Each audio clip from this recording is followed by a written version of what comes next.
الحمد لله الحمد لله الذي نحمده ونستعينه ونستغفره ونعوذ بالله من شرور أنفسنا ومن سيئات أعمالنا من يهد الله فلا مضل له ومن يضلل فلا هادي له أشهد أن لا إله إلا الله وحده لا شريك له وأشهد أن سيدنا محمدًا عبده ورسوله اللهم صل وسلم وبارك على محمد وعلى آله ومن والاه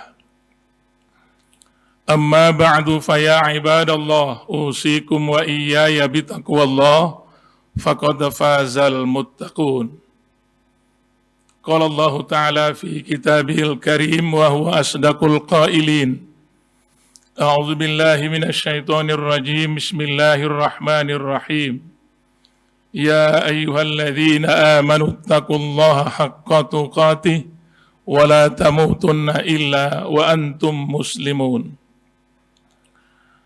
Hadirin sidang Jumat yang berbahagia, mari sama-sama kita bersyukur kehadiran Allah Subhanahu wa Ta'ala yang telah memberikan nikmat kepada kita sekalian. Mudah-mudahan nikmat yang diberikannya itu dapat kita gunakan dan manfaatkan dengan sebaik-baiknya sesuai dengan yang diridhoi oleh Allah Subhanahu wa Ta'ala. Selawat dan salam kepada junjungan kita Nabi Muhammad Rasulullah sallallahu alaihi wasallam. Hadirin sidang Jumat yang berbahagia, saya tadi tertarik dengan muazzin atau pengumuman yang disampaikan bahwa akan sia-sialah orang yang berbicara pada waktu khatib sedang berkhutbah. Saya menyambung saja satu lagi hadis, riwayatnya yang berbeda dari hadis Abu Hurairah juga. Man mannassana faqad lagha. Barang siapa yang menggerak-gerakkan kerikil atau batu atau pasir pada masa dulu seperti itu, maka akan sia-sialah sholat Jumatnya. Sebagian mengatakan batal sholat, sebagian mengatakan batal pahala Jumatnya. Ada satu masalah buat kita, di mana-mana masjid barangkali sudah dilakukan, termasuk di tempat kita. Kalau menggerak-gerakkan itu jadi masalah, lalu bagaimana kita yang menggerakkan tabung Jumat kita pada waktu khatib berkhutbah? Menggerakkan juga itu bukan tidak, jadi masalah juga itu. Nanti bisa dipikirkan oleh BKM masjid barangkali. Tetapi setelah dibuka-buka kitabnya, kemudian bertanya kita kepada guru-guru yang ahli dalam masalah itu, menggerakkan tabung Jumat itu tidak termasuk lagha, tidak termasuk membatalkan pahala, tidak termasuk membatalkan pelaksanaan sholat Jumat kita. Kenapa? Karena masih terfokus dia terhadap mendengarkan khatib berkhutbah. Yang berbahaya adalah ketika khatib berkhutbah, dia bermain handphone. Itu yang paling berbahaya. Kalau itu jelas ketika dia bermain handphone itu, dia pasti akan mendapat lagha. Karena fokusnya tidak lagi kepada khatib Jumat, tapi dia bermain dengan handphonenya itu sudah berapa kali gerakan pada saat itu. Jadi oleh karena itu saya sekedar mengingatkan kepada saya dan kepada kita semua, kalau sudah khatib berkhutbah, hentikanlah handphone itu, tutuplah. Jangan dimain-mainkan lagi, karena akan sedih kita bahwa ibadah Jumat kita yang kita laksanakan sekali seminggu, itu akan menjadi sia-sia. Mudah-mudahan ini menjadi perhatian buat kita semua, kan hampir di semua masjid ada yang berbuat seperti itu. Mau dilarang, tak mungkin, kita pula sia-sia. Begitu keluar masjid, dia sudah pergi, tak bisa kita ingatkan. Maulah perpanjangan tangan dari khatib, mudah-mudahan ini tak dilakukan oleh kita-kita dalam melaksanakan khutbah Jumat. Hadirin yang berbahagia, yang kedua yang ingin disampaikan, sekarang terbaring seorang ibu umur 80 tahun, meninggal dunia dan sebentar lagi nanti kita akan melaksanakan sholat jenazah. Jangan tinggalkan Pak, ini merupakan satu keberuntungan buat kita. Kita mendapat pahala sebesar gunung Uhud ketika kita melaksanakan sholat untuk jenazah. Kalau andai kata kita dapat mengantarkannya, kita akan mendapat 2 gunung Uhud. Berapa kita syukurnya kepada Allah Subhanahu wa taala. Bukan berarti kalau andai kata Jumat ada yang meninggal, bukan itu artinya. Artinya jangan disia-siakan kalau andai kata ada kesempatan yang seperti ini.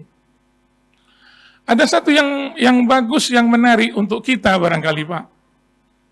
Almarhumah meninggal dalam usia 80 tahun lebih. Di dalam sebuah hadis qudsi dikatakan begini, "Idza balagha 'abdi arba'ina sanah." Apabila seorang hamba telah berumur 40 tahun, maka Allah akan menghilangkan 3 penyakit darinya. Pertama, penyakit sopa, yang kedua, penyakit lepra, dan yang ketiga adalah penyakit gila.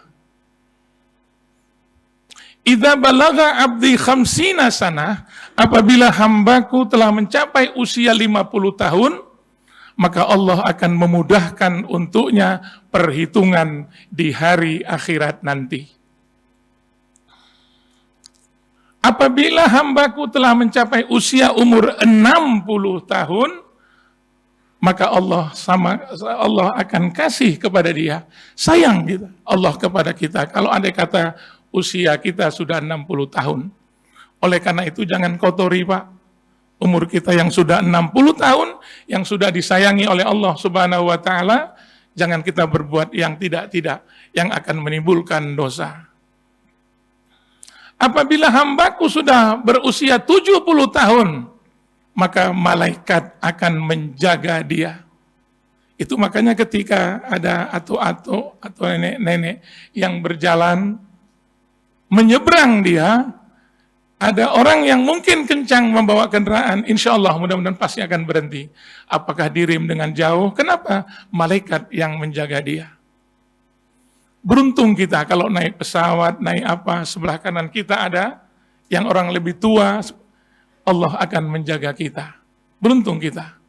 Dan apabila hambaku telah mencapai usia 80 tahun, maka Allah akan mengganti segala kebaikan-kebaikannya itu dengan kebaikan-kebaikan pula. Apakah itu nanti diganti oleh Allah di dunia?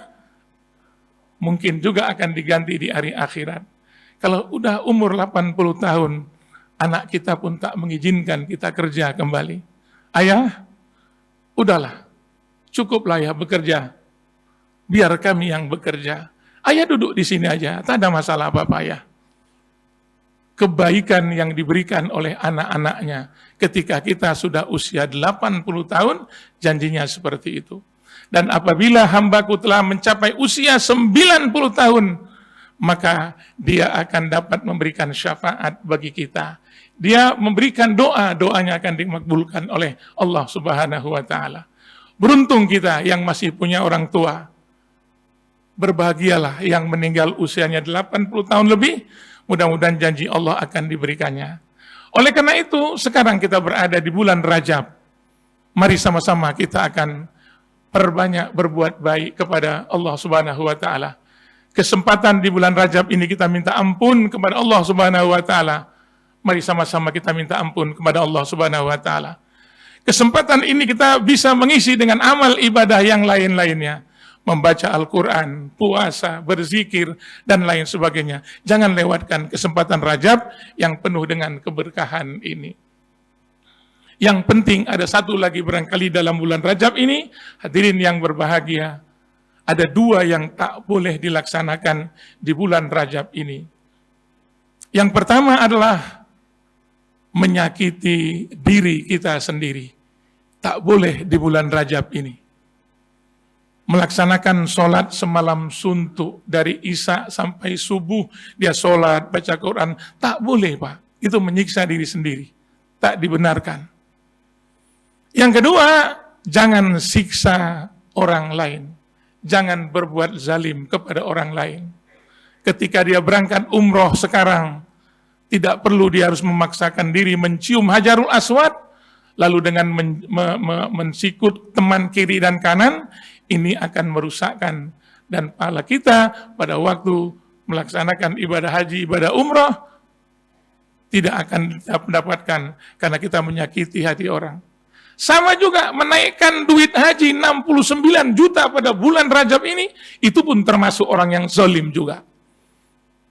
Mudah-mudahan Allah nanti akan memberikan balasan untuk orang-orang yang menyusahkan orang-orang Islam yang untuk melaksanakan ibadah. Mudah-mudahan yang disampaikan berguna kepada kita semua. Barakallahu li wa lakum fil Qur'anil azim. Wa nafa'ani wa iyyakum bima fihi minal ayati wa dzikril hakim. Aqulu qauli hadza wa astaghfirullah li wa lakum wa lisairil muslimina wal muslimat. Fa ya fauzal mustaghfirin wa ya najatat taibin.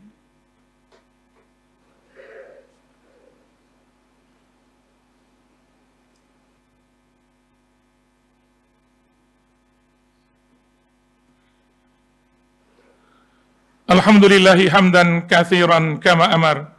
Asyhadu an la ilaha illallah wahdahu la syarikalah.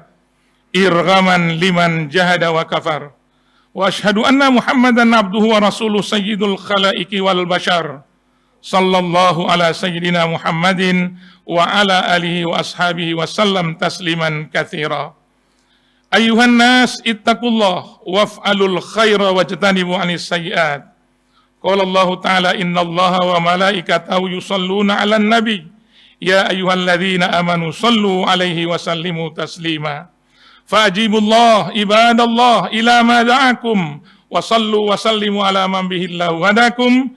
Allahumma salli wa sallim wa barik ala Muhammad wa ala alihi wa sahbihi ajma'in wa ala tabi'in wa tabi'it tabi'in warda anna ma'ahum birahmatika ya arhamar rahimin.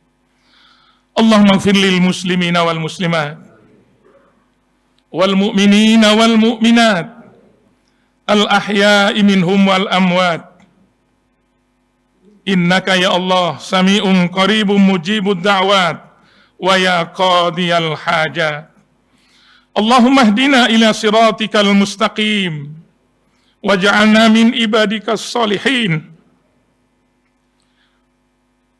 waj'alna min ibadika syakirin waj'alna min ibadikal muttaqin waj'alna min ibadikal mujahidin.